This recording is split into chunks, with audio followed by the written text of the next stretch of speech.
Genshin Impact hasn't been around for long, but it's already rocked the gaming world.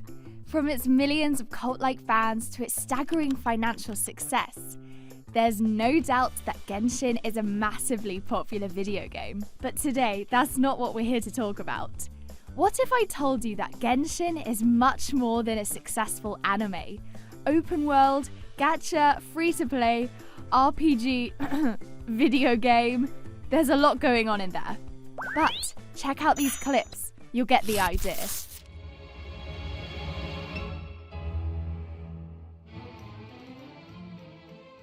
Normally this is Japanese or Japanese influenced. Genshin might look like a Japanese anime, but it's never shied away from its Chinese origins. The Chinese developer MiHoYo has embraced its roots, drawing heavily from Chinese history and legends. So, what does this mean?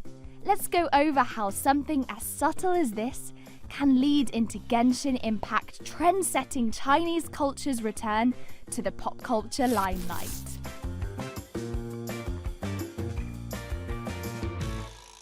How we got here. Let's take a step back to the 90s. Anime was blowing up, and anime helped introduce its growing fan base in the West to Japanese culture. That meant that for years when pop culture wanted to show something Asian, their influences came straight from Japan. Anime may have been popular, but our story doesn't really begin until this banger and other trendsetter came out in 1995. Neon Genesis Evangelion. It might have looked like another show about giant robots, which was very popular at the time. But it wound up being more than metal robots fighting metal robots. It told a complex psychological drama. Characters came to life that no anime had done before, and it wound up being one of the biggest commercial and critical successes the anime world had ever seen. With the endless future pop culture references, it proved that original anime series wasn't just a kid's cartoon. They were a cultural phenomenon that to this day can still thank Evangelion, including Genshin Impact. See, years later, 3 self-declared otakus, Lu Wei, Kei Haoyu, and Lu Yahao, met during college. The trio bonded over their shared love of Evangelion and the anime and games it inspired. Oh, by the way, those 3? Yeah, they went on to become the founders of MiHoYo, now Hoyoverse. Anime was what brought MiHoYo together, which is why its founders wanted to keep anime at the center of all the games they made. They even adopted the slogan, Tech Otakus Save the World. Genshin Impact wears its anime influences on its sleeve, from its unique 3D art style to its impressive roster of Japanese voice actors. 私の名前はアストローギストモナメギストス。お前のことは我が守る。が、我に近づくな。Genshin Impact was a love letter to anime, and it definitely shows. Not every gaijin foreign anime gets a seal of approval from the motherland. Like this. This. Oh, and don't forget this. Still, gamers in Japan have connected with Genshin in a big way, and it doesn't stop there. Genshin has captured the hearts of anime fans all over the world. And with Genshin now leading the way, much like Evangelion did for anime, the only thing it needs to do is to continue inspiring the next wave of Chinese-inspired anime games. Of course, that's easier than it sounds. I mean, remember what happened to Hong Kong cinema. Hong Kong and Kung Fu cinema. Ask anyone, and they'll tell you exactly who Bruce Lee and Jackie Chan are. Some of the most popular movies of all time wouldn't exist without Kung Fu cinema. But wait, how did Hong Kong cinema get so many fans outside of Hong Kong? And if Hong Kong cinema used to be everywhere, why aren't people watching it today? The history of Hong Kong cinema goes all the way back to the days of silent movies. Let's jump back to when it became popular everywhere, the 1970s. Bruce Lee was Hong Kong cinema's crossover star. He was born in San Francisco, but grew up watching classic Hong Kong movies. He taught martial arts to Hollywood stars, and he even appeared in American TV shows like The Green Hornet and Batman. Bruce Lee paved the way for a worldwide explosion of kung fu films. Audiences couldn't get enough of the killer martial arts moves and lightning-fast action. Hong Kong cinema was so popular that directors made martial arts movies exclusively for Western audiences. And it wasn't just movies. Hong Kong cinema was everywhere. Radio stations played songs about how everyone was kung fu fighting. The most popular TV show was literally called Kung Fu. You know, I guessed that you would be the only one who would dare to come here. You've got courage. Kung Fu was the definition of cool, and it's easy to see why. I mean, just imagine Shikanoin from Genshin pulling off some of these moves. Everybody wanted a piece of the Kung Fu action. In Japan, people couldn't get enough of anime and manga inspired by Kung Fu movies.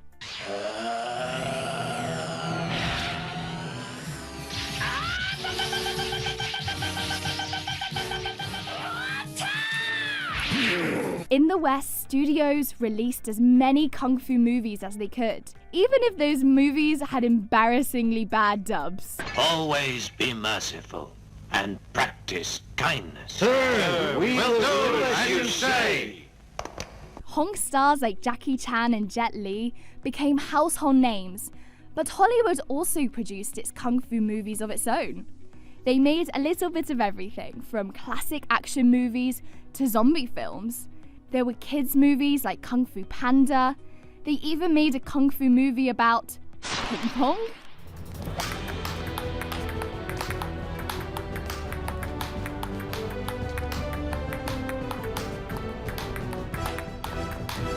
Wait a minute, this doesn't look cool. Hong Kong cinema was ultimately the victim of its own success. So many movies were shoveled out that it became synonymous with shoddy quality. People got sick of all the bad dubs and parodies, and they eventually moved on. Hong Kong movies still had a cult following, but they couldn't attract the kind of audiences they used to. The heyday of Hong Kong cinema might be over, but imagine a world where it managed to transcend its format and stay in the pop culture limelight. What if it became so popular you couldn't escape it? Genshin, I hope you have your notes ready. For a glimpse of what you might look like, let's take a trip to another Asian culture with a massively successful cultural export, Korea. Parallels with K-pop. The year was 2012.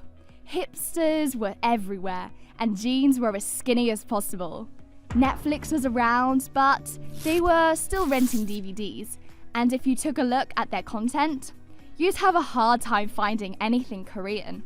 Then someone came along and changed everything. Oppan Gangnam Style. When Psy put out Gangnam Style, the song wasn't just a hit. It was a defining moment in pop culture. Gangnam Style was the first video to ever hit 1 billion views on YouTube. He got the Oxford English Dictionary, the ultimate record of the English language, to add the word K-pop.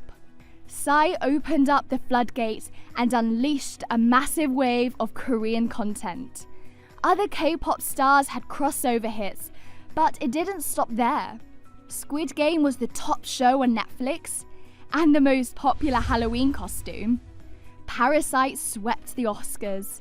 Every streaming service has tons of Korean dramas. What does any of this have to do with Genshin Impact? Well, Psy basically followed the same path as Genshin Impact. Genshin was inspired by Japanese anime, but K-pop's roots come from American pop music. In the 1940s, crooners like Frank Sinatra became some of the first pop stars. They inspired other artists, and the genre gradually evolved. Soon there were all kinds of pop music, like pop rock, pop punk, art pop, and, of course, K-pop. It's sort of like a family tree. Old school pop music is the great-great-grandpa. Other pop genres are the mum and dad. And K-pop is the cool teenager. Anyway, back to Genshin. Just like Genshin showcased its Chinese origins, K-pop has strong Korean elements.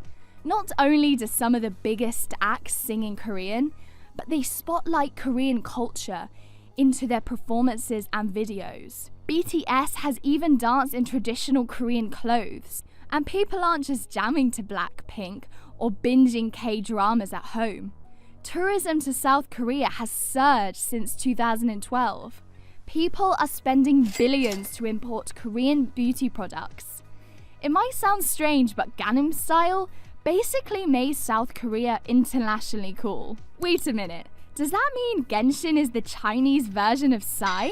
Gangnam Style might have been a one-hit wonder, but Genshin Impact has the makings of a true trendsetter. Genshin Impact didn't just prove that there's a huge demand for anime games, it showed that there's a real market for games developed in China. Games developed in China are skyrocketing in popularity, and they're not just selling in China. They've been topping sales charts all over. Last year, 30% of mobile games earnings came from games in China. Major publishers like Sony and Microsoft are making big investments in Chinese gaming, and they're working to bring more Chinese games to a worldwide audience. And with these upcoming games like Wuthering Waves, Black Wukong, Project Perceiver, developers from China aren't afraid to show off their unique cultural identity. They're more than happy to embrace it and share Chinese culture with the rest of the world, in a non-cringy way. Starting to see it? I think we've only seen the tip of the iceberg. Genshin isn't just influencing game developers, it's shaping fashion and beauty trends too.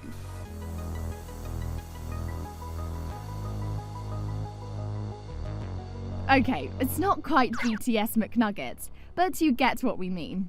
Will this sudden influx of Chinese-inspired games be a long-lasting trend like K-pop? Or will it just be a fad like Kung Fu flicks? Where things go from here will ultimately depend on current and upcoming Chinese developers. Will they follow Hoyoverse's footsteps and create amazing games that could only be made in China? Or will they flood the market with low-quality cash-ins and pay-to-win garbage? Will they rise to the occasion and make gaming better? Or will Chinese games be mostly forgotten, like the old Hong Kong cinema craze? I guess we'll find out.